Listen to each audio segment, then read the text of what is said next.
Hello， 大家好，我係 Alfred。今日講下台北晶華酒店，即係 Regent 裏面嘅自助餐。喺我哋以往嘅台灣影片都幾多觀眾留言話想我過嚟拍下嘅。喺台北嚟講，佢算係其中一間收得貴貴地，亦都幾受歡迎嘅 buffet 嚟嘅。用餐當日係平日晚市，每位1680台幣，400幾蚊港紙。當晚係搞緊一個越南主題，小部分食物係越南菜，但比例唔算好多。大家睇畫面就見到自助區好闊落，條通道好闊，但實際攞嘢食嘅 station 就唔係好多個，每一個又唔算好大。簡單嚟講就係食物款式同場地嘅大細唔係好對等。最大嘅好處係行得舒服，唔會俾人撞到。今時今日要做一個醒目嘅網民，真係冇咗 VPN 唔得啊！舉個例，想跟上潮流玩下 ChatGPT， 香港同俄羅斯、北韓一樣，都係唔用得㗎。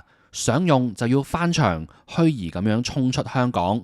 我就用咗 Surfshark VPN 幾年啦，除咗可以打開新世界大門，睇到更加多嘢之外，佢本身就係一個虛擬私人網絡，透過加密你嘅上網活動，封鎖廣告同惡意軟件，上網就安全好多。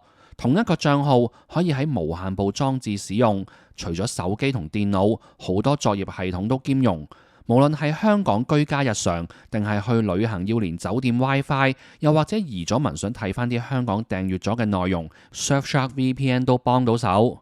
我知好用係唔夠嘅，最緊要係有優惠。而家用畫面呢條連結，又或者用我嘅優惠碼，就可以免費用多4個月。下面說明欄會有相關資料。座位區都好大㗎，仲分咗幾區，唔同區嘅佈局分別好明顯，即係有啲位就幾好坐，有啲位就好逼，咁坐邊一區就各安天命啦。睇睇最主打嘅海鮮區，首先就有2煲湯，睇起嚟好有氣勢，仲有個企檔師傅滗俾你，但其實佢都係就咁喺個煲度滗出嚟，冇任何即場加工嘅步驟。我試咗個蠔湯，湯頭好正常，但裡面嘅蠔粒就完全係煲湯渣，又鹹又冇味。如果想做好啲，應該係唔會滗啲湯渣俾客，有客埋嚟攞湯，師傅先即刻灼幾粒擺入個碗裡面。凍海鮮有比較少見嘅蘭花蚌，一定見到嘅熟蝦，香港見慣見熟嘅青口，自助餐唔少得嘅麵包蟹，台灣成日食嘅3點蟹。仲有藍冰蟹，款式幾唔錯，但品質一般，大部分都好淡口，冇乜鮮味，特別係蘭花蚌同麵包蟹。跟住睇刺身，睇起嚟好似好大陣仗，但睇真啲，原來係會重複擺嘅，即係每款有2盤。好處就係攞嘢食冇咁逼啦，分散下啲人流。但我就情願佢多啲選擇啦。食物品質方面比凍海鮮再差少少。當晚有幾款魚，我都覺得有明顯嘅腥味。我食咗呢幾嚿之後，都冇再攞第2轉啦。呢個咁大嘅圓形 station， 除咗2煲湯、凍海鮮同埋刺身之外，就剩翻呢個手卷巴，但啲食材真係好唔吸引，又粟米又蟹柳咁。跟住去睇下佢呢排嘅越南主題啦。首先就係好多裝飾擺設嘅火，個河粉食落非常似即食河粉，即係脫水再浸翻腍嗰種。湯同牛肉都係劣食，我真係俾呢碗嘢嚇親。佢所謂嘅越南主題都唔係好大比重，其實都唔超過10樣嘢。呢張台有一半嘅位置都係用嚟擺其他嘢嘅，例如有啲沙律、煙三文魚、飲品等等。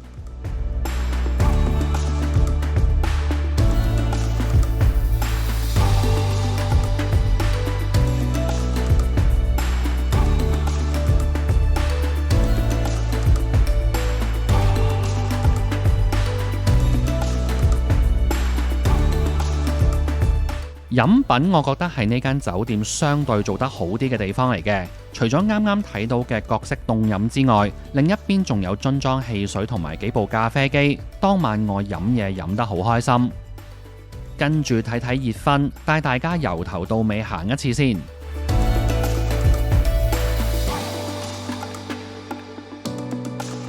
白斬雞又鹹又冇雞味，台灣嘅白斬雞係可以好好食嘅。睇樣都知道黐埋一嚿嚿嘅炒飯，我最中意食嘅炒菜。去自助餐唔夠膽食嘅咖喱蟹，完全冇鑊氣嘅辣椒炒豬肉，放題級嘅天婦羅蝦，好食過前面幾碟嘢嘅麻婆豆腐。食過幾間台灣 buffet 都比較多湯品，我幾中意呢個做法。食完一碟嘢，飲翻碗湯濕下口，唔好食最多當飲水，感覺好似 keep 住食緊嘢咁，但又唔會太飽，好難消化，啱晒我呢啲咁細食嘅人啊！跟住有啲蒸籠，三點蟹不如食凍嘅仲好啦，包我就唔試啦。香港人冇理由過嚟食燒賣㗎。珍珠肉丸又係好乾好鞋，仲有大大隻糯米雞，隔離就有兜酸菜魚，跟住就有烤豬肋骨同埋魷魚啊！燒牛肉配搭相當多嘅調味料，先煎再炭火烤嘅漢堡肉，呢兩樣嘢係全晚最好食嘅熱分，亦係唯一我有重複攞嘅一碟嘢。又有兜炒飯，見佢啲白飯都未兜勻。呢個就係關東煮，旁邊就有粉麵檔。進入大直路睇埋最後幾碟嘢，當中又有一碟飯一碟麵，勁多澱粉質，一定食得飽。成個熱分區我行咗幾轉都唔係幾出到手。甜品區望起嚟都覺得選擇幾多，味道呢就等陣先講。值得讚嘅係佢哋嘅甜品名牌隔籬仲會有個牌仔，係標示翻甜品有冇含酒精，我覺得幾貼心。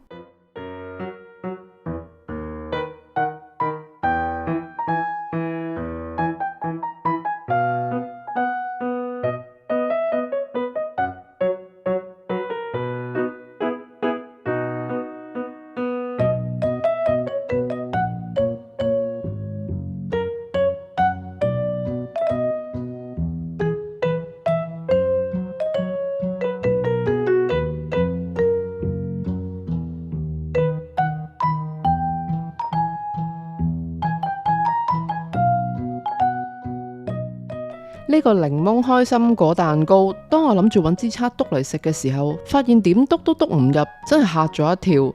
個冷藏蛋糕未解凍就攞咗出嚟俾客人食用，冇諗過呢個等級嘅酒店會出現咁嘅情況。栗子千層蛋糕做得好扁，栗子蓉落得好少，而且個質地咧做得好乾，加上每一層個皮咧好似萬年風乾咗咁，栗子蓉加埋個皮加埋一齊真係又乾又硬。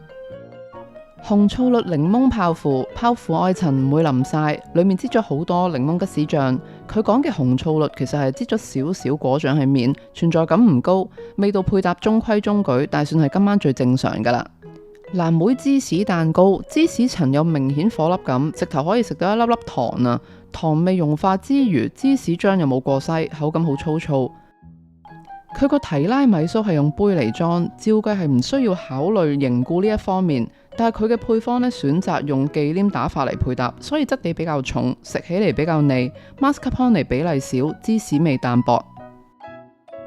人均400幾蚊港紙喺台灣係可以食得好好嘅。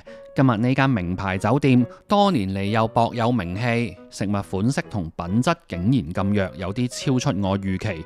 話說我今年都喺台灣 stay 咗幾個禮拜，今餐係我唯一食到燥底嘅一次。今條片講到呢度，無論喺香港定係去旅行，唔想中伏，想知道邊啲餐廳一定要避開，記得訂閱。下次見，拜拜。